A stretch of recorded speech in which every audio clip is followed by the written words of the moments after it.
First thing first, I apologize for anyone who haven't already heard of the Draka when they're starting this video. I've got some messed up shit in store for you.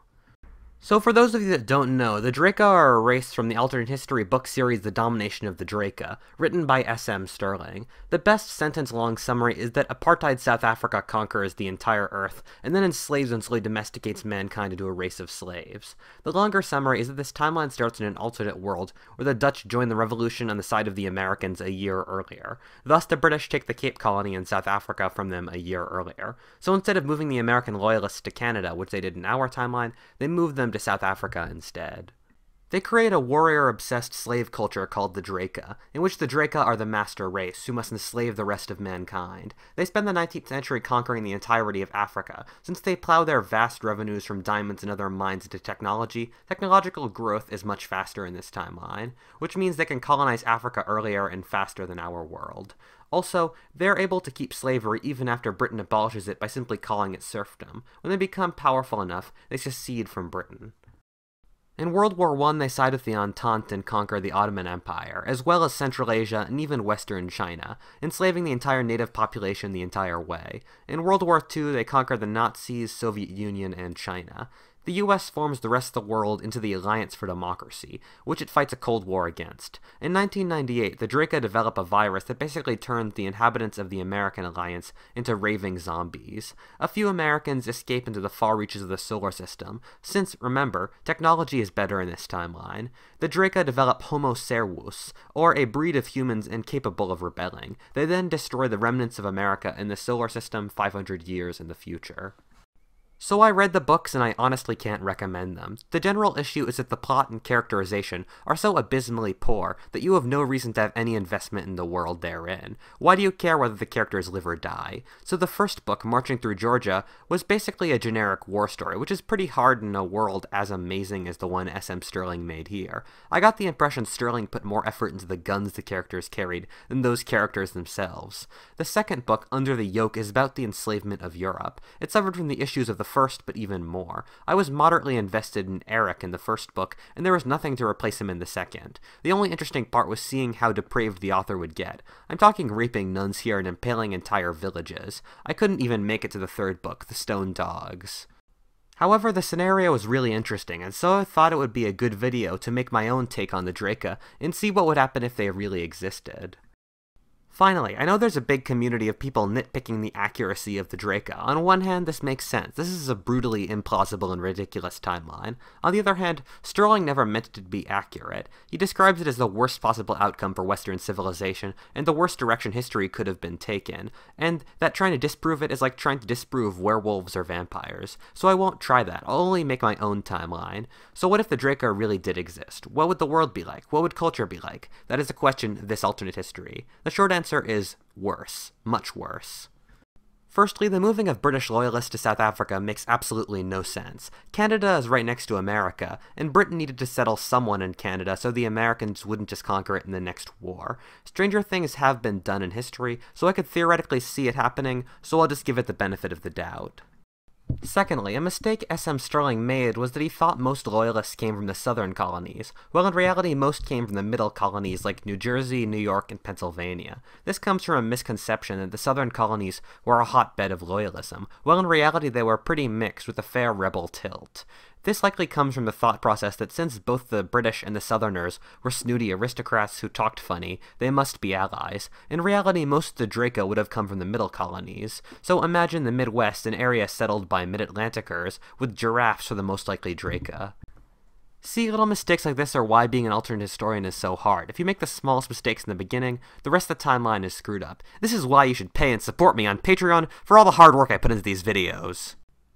But I digress. I'm supposed to make the spirit of the Draka, so I have to make a slave-based society. Frankly, I could totally see anyone, even the Quakers, turning to a slave economy if there was cheap labor for it and a tropical climate to grow cash crops, both of which South Africa supplies plenty of. So let's say the Loyalists do settle and found a slave-based society. SM Stirling has the Draka settle originally in Natal, in East South Africa, because the Cape Colony is already taken by the Afrikaner Dutch settlers. This makes a lot of sense, because that's exactly what happened to British settlers in South Africa in our timeline. Also, Natal is much more fertile than the Cape. I could totally see the Draka developing a warrior society. The need to keep the blacks down would result in a warrior ethos among the ruling class. This has happened more times than I can count, most presciently in the American South, where the Southern gentlemen were known for their aggression and skill in battle. I mean, the South almost won the Civil War outnumbered 3-1. The tropical climate also enhances this. If you could die of disease any day, why not die gloriously in battle? The Draka colonization of Africa is based around a kernel of being right and then insanely hyperbolized. America had enormous population growth during the colonial era, based around an incredible native birth rate and foreign immigration, and the Draka would have both. The Draka would face an era of expanding their population in their base, similar to how America filled up the 13 colonies. The Draka would expand their slave bases, both expanding their white population and sending out enslaving parties across Africa to get more slaves. As their numbers would grow, they would gradually mix with the Afrikaans of the Cape, creating a combination culture. Before around 100 years ago, most of Africa was unconquerable because of the diseases. Diseases were simply so terrible that any white explorer would be killed by them, and also had the double effect of killing any native civilizations, which is part of the reason why Africa is so underdeveloped. The scramble for Africa happened when Europeans were able to develop medicine that could deal with the diseases. This would mean the Draka would be stuck beneath the tropics until they could develop technology that could break into the tropics. Since technology advances faster in the Draka timeline, Stirling has this happen in the 1860s. I actually don't disagree with this. A big jump was when tonic water, made from quinine, was made readily available. It was known that tonic water stopped malaria for hundreds of years, but it wasn't until the end of the 19th century that a steady supply came out of Indonesia. The Draka, being an aggressive society, would try to break into the tropics as fast as possible. The cinchona tree, which supplies quinine, grows in Southeast Asia and Central America. I'm not a botanist, but I don't see why it would be unable to grow in the analogous climates like Mozambique or South Africa. With trains which allow greater communication and anti-malaria medicine, the Draka would be able to break into the tropics. Let's look to analogous societies which also experienced similar massive periods of colonization. America, the conquistadors, and Russia. All of these experienced around a 100-year insane spurt of territorial acquisition, followed by consolidation and then using those forces for world domination. This 100-year of growth was respectively 1790 to 1890, 1500 to 1600, and 1590 to 1690 respectively. For all these colonial powers, they stopped when they hit a geographic barrier. For the Americans and Russians, that was when they hit an ocean, and for the Spanish, that was when they conquered all the advanced Indian societies, hit the Antarctic regions in South America, and the deserts in the north. The Draka's 100 years of expansion would go from 1860 to roughly 1960. In these 100 years, the Draka's energy would be directed towards the colonization of Africa. Being 3 times the size of America, they would likely be unable to digest the entire thing. They would likely stop at the Congo jungle, a massive impassable jungle, but which would still give them a land area larger than China or America, and on par with Canada, making them the second largest nation on Earth.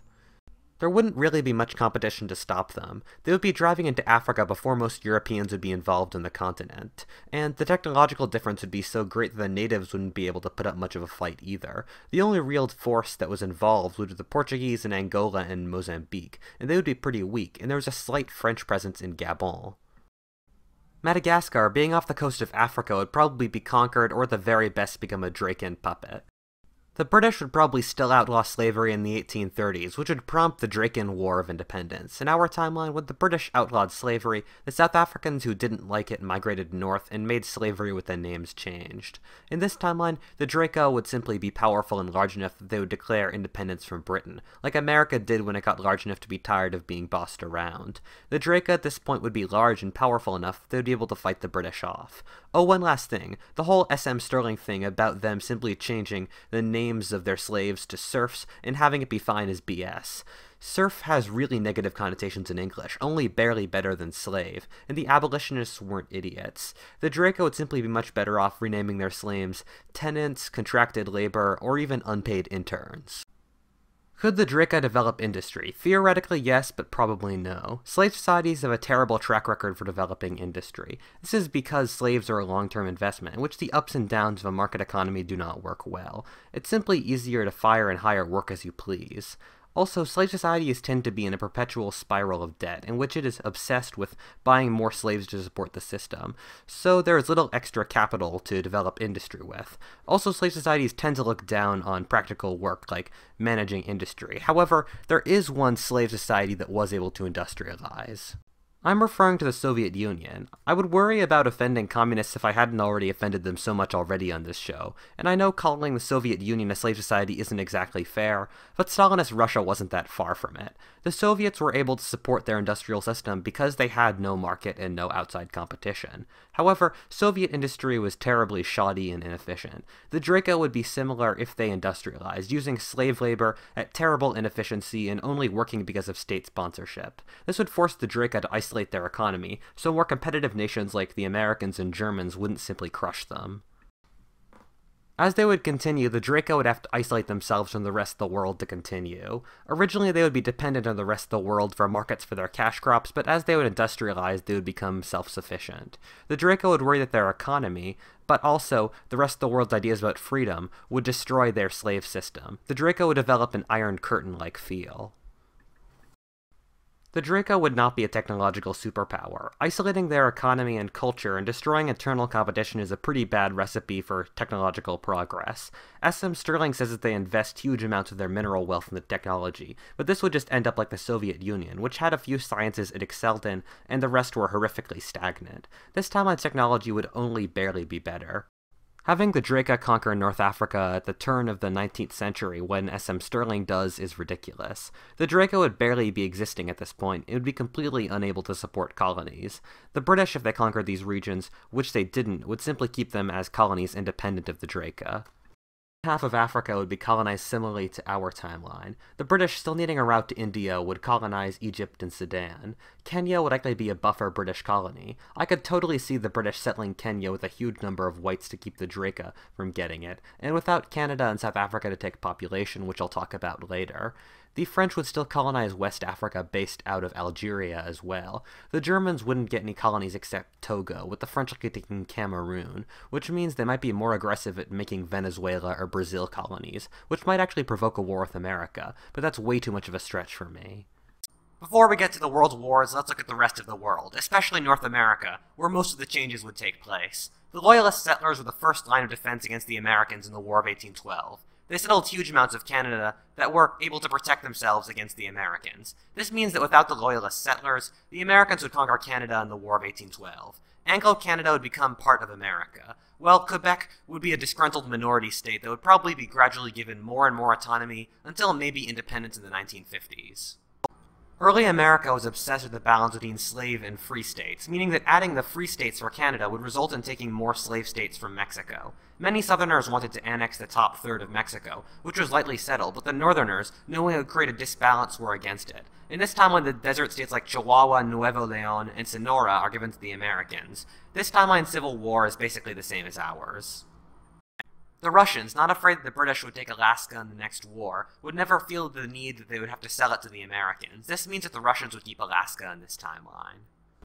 When World War I would break out, the Draka would still be halfway through their colonization of Africa, so would be insecure in their growth, with their tendrils barely extending into the Congo. Let's assume that the Draka haven't industrialized enough yet to be fully economically independent from the United States and Europe, and so would not yet fully be involved in world politics as their own force. This would mean that they would vaguely join the Entente later in the war, not really as a political statement. This World War I isn't that different from our timelines. World War II would be different. As the Drakans would industrialize under the sugar high of the 1920s, they would be able to isolate their economy more from the rest of the world in the 1930s, meaning they wouldn't be as affected by the Great Depression, meaning that they would be capable of growth in the Depression, which would creepily get them a lot of respect in the more developed nations. I don't want to think of Britain or America as Draka-inspired parties. However, as they would develop, the Draka would want to become a world power. This would put them in the Axis camp, and generally Axis were the nations that wanted world power and weren't happy with the world order, while the Allies wanted to maintain the world order. The Draka would align with the Nazis and Japanese to divide the world up. The Drakans would also share a master race complex with the other Axis nations, and hit well with Hitler's view of the Aryan race. Britain and America would be much closer in this timeline. With an aggressive power in Africa, the British would want friends, and seeing how terribly their colonies could turn out, would see the Americans in a much better light. The issues of slavery and colonization and the entire existence of the Draka would disgust the Americans. This would mean that the United States would join the war immediately on the side of the Allies. The Draka would launch a blitzkrieg into the British and French colonies in Africa. With the only real resistance being the British Dominion of Kenya, they would drive to the Sahara, where geography would make going any further impossible. The conquest of sub-Saharan Africa would result in the British being unable to hold North Africa from the Italians and Germans, who would conquer it. They would beat up with the Dracan forces in the Sudan.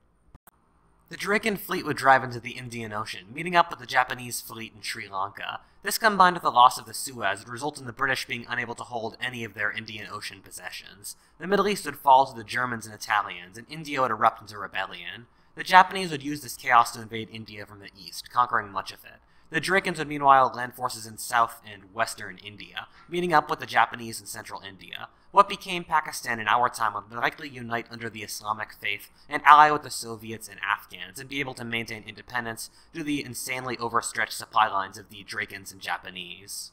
The Germans would win World War II in this timeline. Control of the Middle East would mean they would be able to launch a two-pronged attack against the Soviet Caucasus, giving them the Caucasus' oil and Ukrainian grain that would allow them to keep the war going forever. The Draka, due to their sheer size, would be supplying massive amounts of industry to the Germans, giving them a great advantage. Russia is simply so large that the Germans would be unable to conquer it, and a line would likely be drawn stretching from Astrakhan to St. Petersburg, after both powers had been sufficiently bloodied after years of war. With the sheer amount of Draka industry and the inability to win the war in other regions, it would result in the Western Allies giving up in Europe. There would be no D-Day, and the Americans and British would make peace with the Nazis and the Drakans.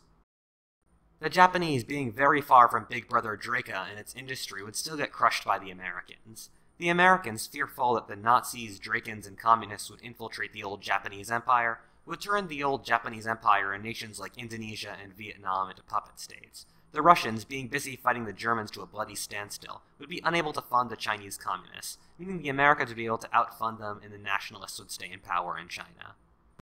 The world would end up looking something like this, with the Soviets dominating their empire, the American and British alliance controlling the Pacific and the Americas. Expect Britain to become completely dependent on the Americans, and a puppet without being able to deal with continental Europe. The Draco would dominate sub-Saharan Africa and much of the Indian Ocean, and the Nazis would meanwhile control Europe and the Middle East.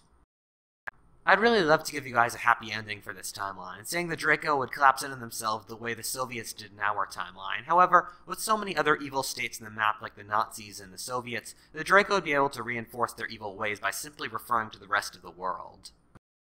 Whatifalthist, thank you for watching. Sorry for making such a long and grim timeline this time. I promise next one will be shorter and more cheerful, but as always, if you enjoyed that video, please comment, subscribe, or support me on Patreon. And as always, thank you for watching.